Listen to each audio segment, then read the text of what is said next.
Hello, everybody. Dr. Anita Jackson here, founder and CEO of the Unlimited Woman Lifestyle and Business Network. Over the past few days and weeks, I have had the opportunity to introduce you to some amazing women who are authors of my upcoming book, Women of Courage, Women of Destiny, Moving from Fear to Faith to Freedom. In addition, I also wanted to introduce you to a few other women who I truly believe have mastered, if I can say that, have mastered being courageous in their personal life as well as in their business. Joining me today is one of my lifelong friends who's also an amazing speaker, a teacher. He's becoming an author, Tina Hill. Tina and I have known each other for about 20 some odd years. It's kind of funny for us to say that. Yes. And she's got this infectious sense of humor, but this really deep prophetic intuition about her, an anointing that's on her. And she has a passion to teach women around the world and men to love without strings. That is the name of one of her upcoming books. That's also the name of her TV show, her radio show. Her whole entire brand is around love without strings. Now, you know, it takes a lot of courage to be able to love someone without the strings that hold you back because of fear, childhood experiences, the quote unquote, as she says, blueprints that have been designed based on your life that could hold you back from actually living a full, rich, and free life to experience the love that you desire. So I asked her to join me in this particular video summit to share her expertise, her wisdom, and her passion. And so excuse us if we end up laughing a great deal, because that's just pretty much what we do when we're together. And Very much so. We hope to give you information that will encourage you to make that decision again. The word decision means to reach a definite conclusion. Yes. So once you reach that conclusion to be courageous, 2017 will become your best year yet. And I want that for you. I'm declaring that for. I'm standing with you and making that happen so you can reach your unlimited potential possibility. So with that being said, let's welcome Tina. Tina, girlfriend, thank you for being here with me. Thank you so much for having me. I'm so excited to just share what courageous means, talk about being an unlimited woman, and especially talking about how to love without strings. Something like loving without strings, as you stated in your opening, is definitely courageous. It's without fear. It's putting yourself aside, being very selfless. And so I'm excited to share all those things with you. So thank you so much for having me. Love it. So let's get started. And so even though I introduced you a little bit, take about a minute and kind of tell people your journey. Who are you? Why do you do what you do so well? That's interesting. Okay. As you said, hi, my name is Tina Hill. and I am an unlimited woman. I definitely am a mother of two children. I have a daughter and a son. I am a wife to a husband that's extraordinary. And I am a business owner, businesswoman. I'm a daughter. I'm all of those things that put me at a very unlimited status. I love myself and others in those areas of my life. And so I try to teach those how to do that without boundaries and getting hung up on their fears or their journey that has changed the lenses in which they look at people through. Yeah.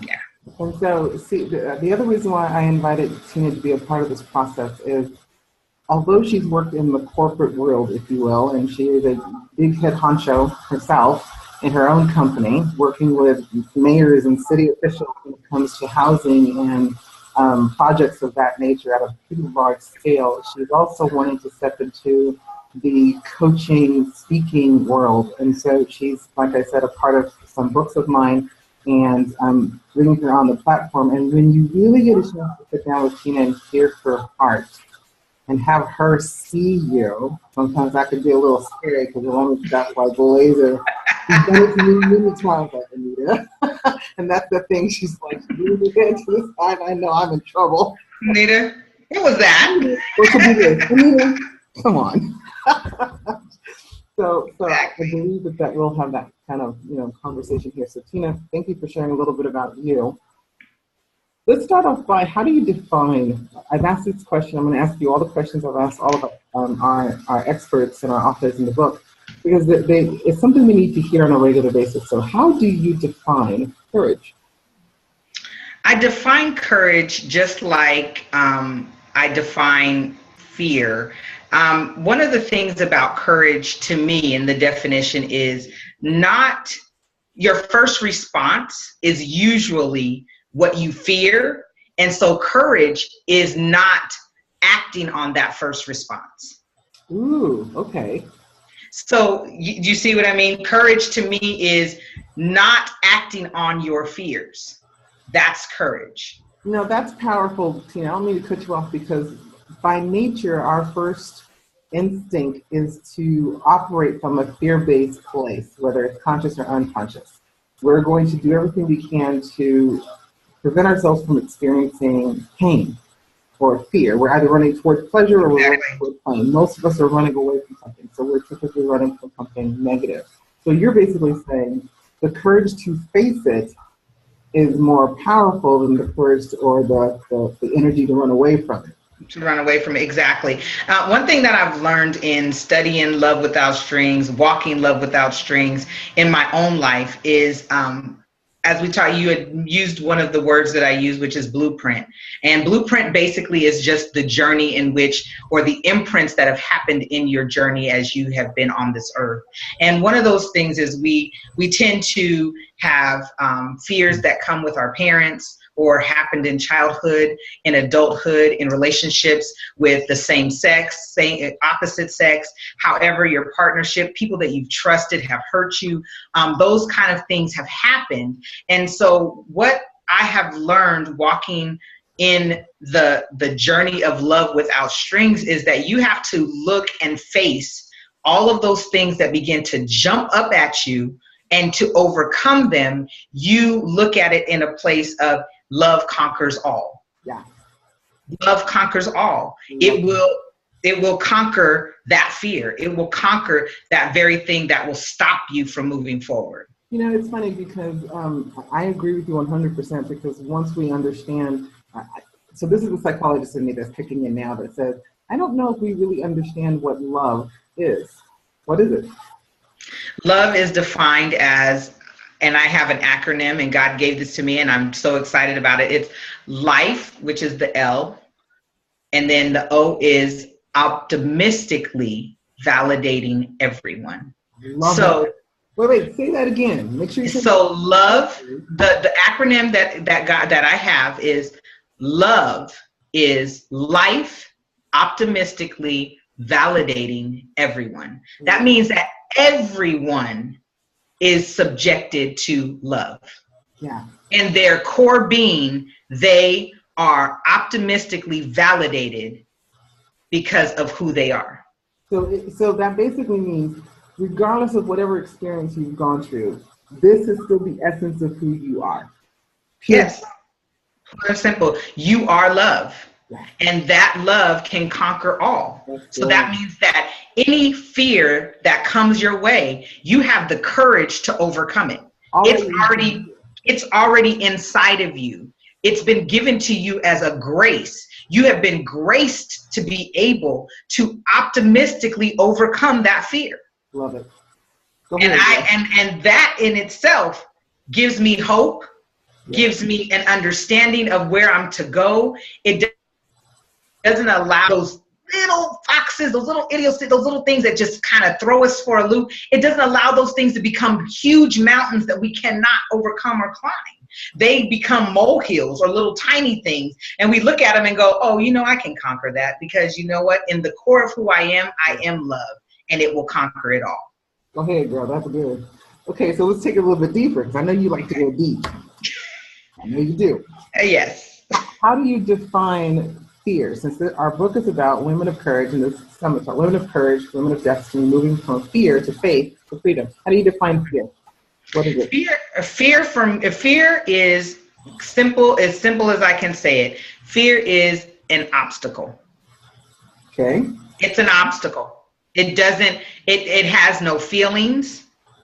If you really look at it, it's just something that just shows up that you have conjured up some kind of imaginary issue that is actually connected to that one piece of thing that's in front of you. So give you an example. Yes. Being afraid of dogs. Mm-hmm. People have serious, I come across a lot of people. I have a little teacup chihuahua, and he can do nothing to you. But I run into people, oh my gosh, the dog, and then I say to them, and I'm like, okay, you're scared of dogs, or you have a fear of dogs, but what did this dog do to you? Mm-hmm. You have to bring it relevant. You cannot, you have to actually talk to them and say, hey, did that dog hurt you? Yeah, let's bring it back to where we are. Bring it back to where you are. Did that person do? It's just like relationships. You don't like certain people, or you get in contact with people and you're like, I have a fear of this or this person or this, or they don't like me. And you come up with this imaginary conversation. That to me is fear. It's an imaginary conversation that you have with yourself that really the first person who has ever said on this particular summit that fear is not a quote unquote emotion. It is just an obstacle you have to overcome. And I'm like, that is a powerful statement to say. And it's based on, you may see, it may be something that you see or something that you've created within your own mind that caused you to believe it's something you can't overcome. But the truth be told, the moment you recognize what it is, exactly, either something in front of you that you can either change or something to the best of your ability. Because there are some places that fear you can't quote unquote overcome. So you just have to stand in the front of it and just kind of move through it to some degree. And then you go back to the love core and say, I can overcome this through your faith belief system. Who you believe in, if God is who you believe in, a higher power, however it is that you identify that supernatural being that's able to help you move forward, that's where you go to that place and you say, I can overcome. That's awesome. That's awesome. So, I've known you for obviously several years, and I know you've gone through some amazing, horrific journeys in your own life. Would you be willing, if you can tap into something, share one of those experiences that was fearful and what courage it took for you to move beyond it, if you have one that you could share? Because I'd love our audience to hear what it took to be a woman of courage, because I think you're a very courageous woman. I've seen Tina overcome some pretty, at first, looked like insurmountable situations. She get on the other side, and next thing you know, it's just like, turn that little molehill into like a mountain of gold. Yeah, let's keep it moving, people. Horrible. Everyone else. One of those things.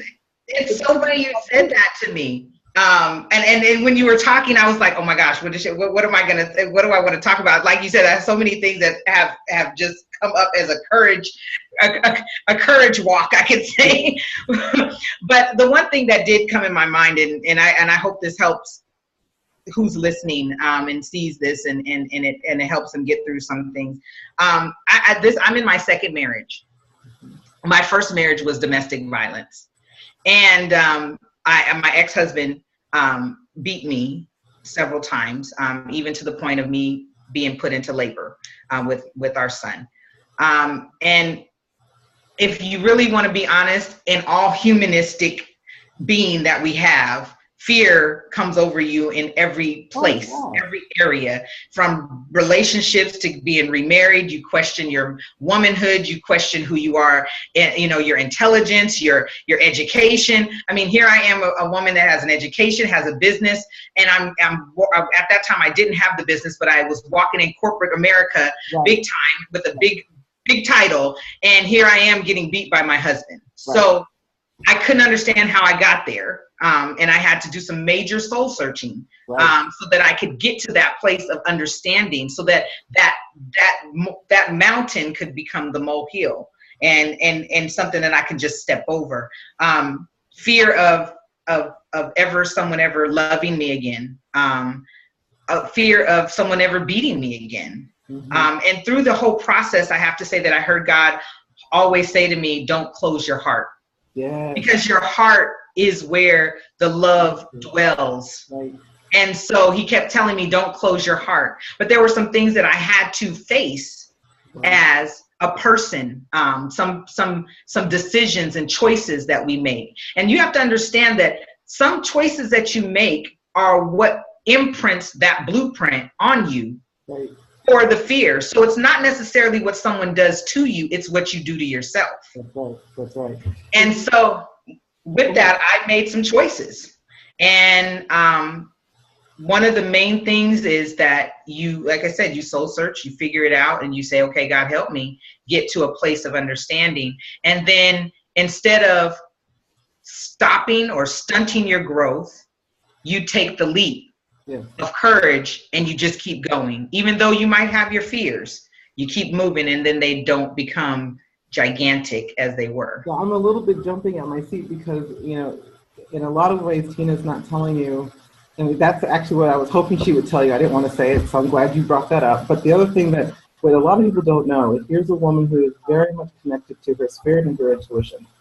And she surrenders, if not lives, breathes, eats it, almost every single day.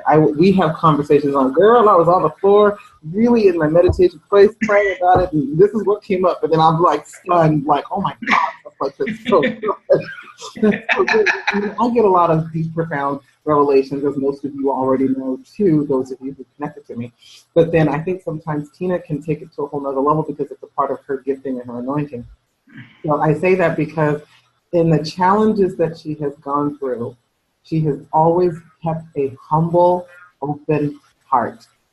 Always. Her sense of humor has never gone. She's always been hilariously funny. She laughs all the time, smiles all the time, and she's got double dimples, so she's stinking cute. See, there it is. It's right there. Don't talk about him. Don't talk about him.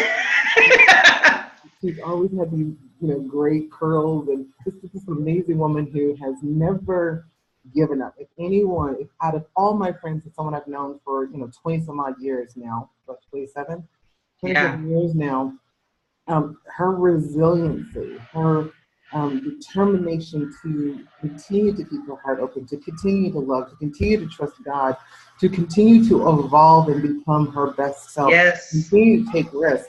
This woman has been the person I have seen, and I think we're so much alike in that we've walked this journey for the past 7 years, holding each other accountable. I mean, there was a season where we were apart for 2-3 years? 2 years. I'm up to 3 years, yeah. 3 years she had moved, and we connected again. It was like nothing ever. It's like it pick up from yesterday.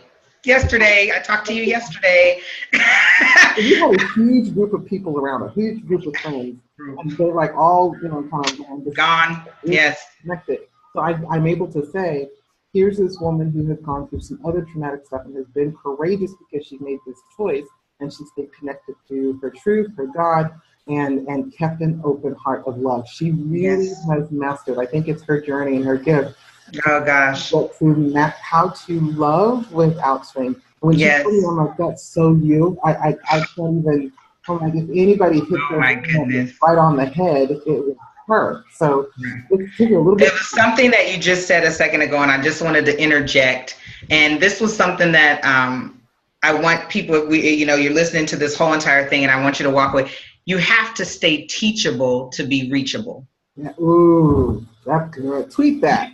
You have to. I think I did. I don't know if I have yet, but you have to stay teachable to be reachable. Yeah. If you cannot grow, if you cannot be taught, if you cannot humble yourself and put that pride and that selfishness aside, or fear, you will not be reachable. Not just on the small scale, maybe that you're trying to, but even on a global scale. If you are a businesswoman or man and you're trying to reach another level of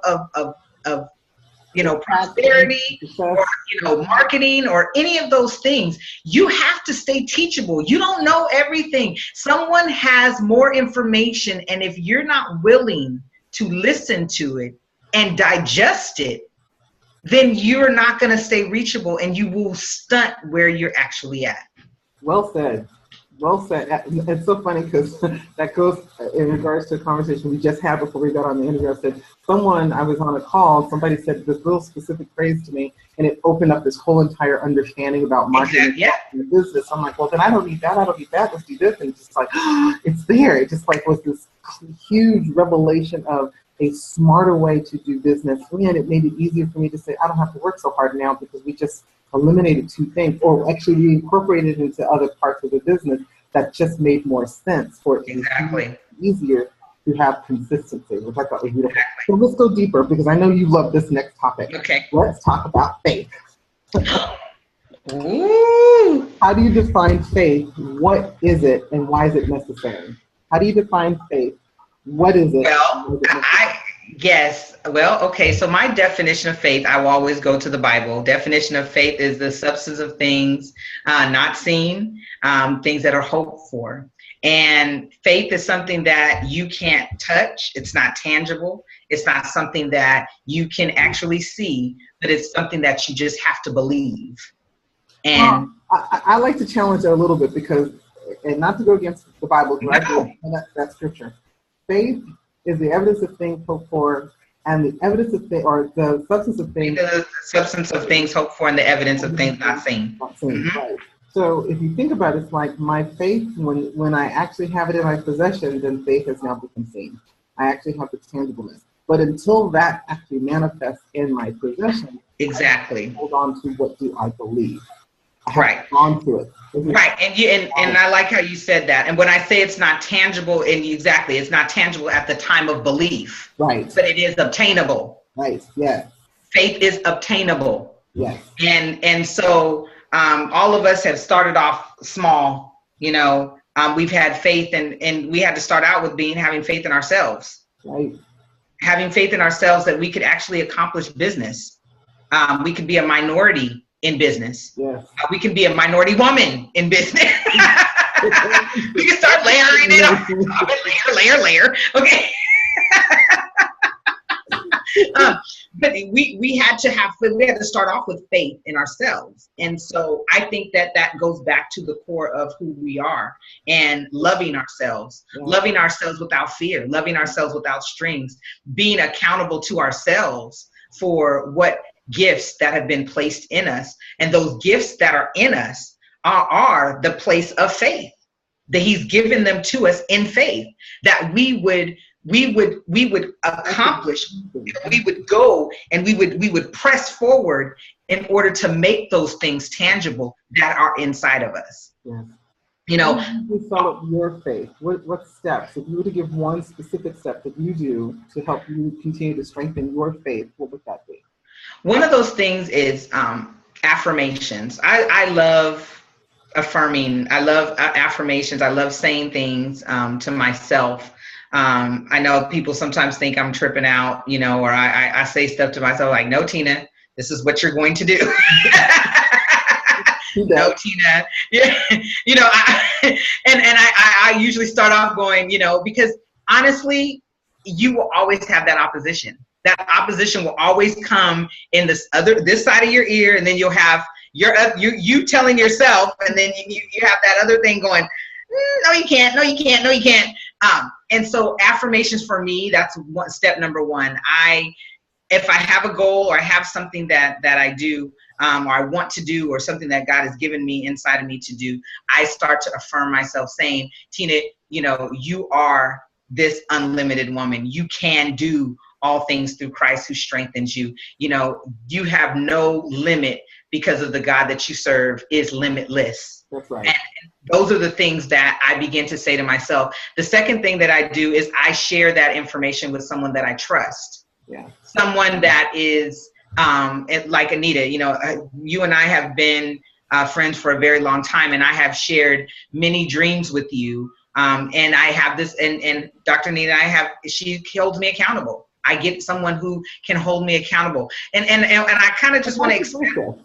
Yes, but I want to expound on that. You can't tell everybody your stuff. Okay, that's a whole nother show. Okay. Come back to that. Okay, we'll come back on that one. But you have to find a person that you trust, that also believes in you. That's right. And has faith in you. That's right. Because what you don't want is somebody sabotaging you from behind. That's so right. That's a whole nother show too. We'll talk about that again. We can do it on your show. Yeah. Okay. Yeah. Love without strings. Okay. Learning how to love those people without strings.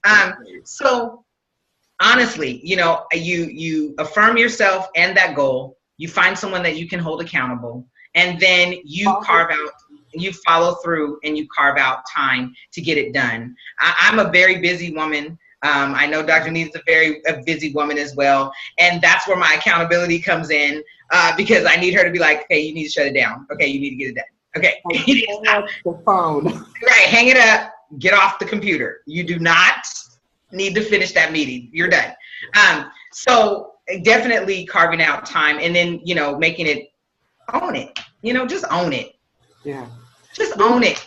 As we come to a close, the last thing I want to have you define is, how do you define freedom, and why is it necessary for women in 2017 to make that in their personal life and their business a priority? Ooh, freedom. Such a big word. Yeah, it is. I like it. Freedom. Freedom for me is walking in unlimited fear. I mean, when I say that, it's unlimited fear, meaning that I can do anything and everything, and I have the freedom to do it. I mean, I don't allow, because see, here's the thing, just hear me on this, just hear my heart on this one. There are so many things that come up in our lives that are designed to stop us. Mm. And so when I say to you, I walk in an unlimited fear, that means that I embrace those things that are coming at me that are designed to stop me. And then I pull on the unlimited love in my heart to overcome those things. That's good. So I am free on all sides. That's good. You almost have to sit with that one for a while. You may have to rewind that and listen to that. Because I'm like, wait, that's kind of deep. That's really awesome. I'm free. I always say this too, Anita, is you can measure your freedom by what you can talk about. Ooh, that's good. Absolutely. You can measure if you're free from something if you can actually discuss it. Because I don't mean to go into, because my prophetic just kicked in, but I'm just gonna say this real quick. My bad. Hallelujah. Okay, hold on. I'm trying to be professional. I knew you were going to change it on me. Okay, hold on. Okay, we're sorry. Okay, so here we are. So seriously though, seriously, freedom is something that the Bible talks about as you are an overcomer by not just by the blood of the Lamb, but the words of your testimony. Your testimony is the journey and the blueprint in which you walked through, that you are able to speak about as you help those that are around you to be overcomers as well. We're all here to help one another. That's why we're here. Not just to help ourselves, but to help our fellow humans next to us, our human beings, our friends, our, however you want to put it. And so if you can't speak about the blueprint in which you're walking, then you're not free yet. Because freedom allows you to talk about it. So the psychologist in me has just kicked in. And that was one of the things that I worked on with my clients. Because I want to get you to the point that you own the story doesn't own you. Exactly. Because the moment you own the story, you are free to make new choices on how that story has to impact your life. You become the authentic self. Yes. Your authentic self. Yes. And the only thing that love does is it's supposed to magnify the authentic self of who you are. That's what it does.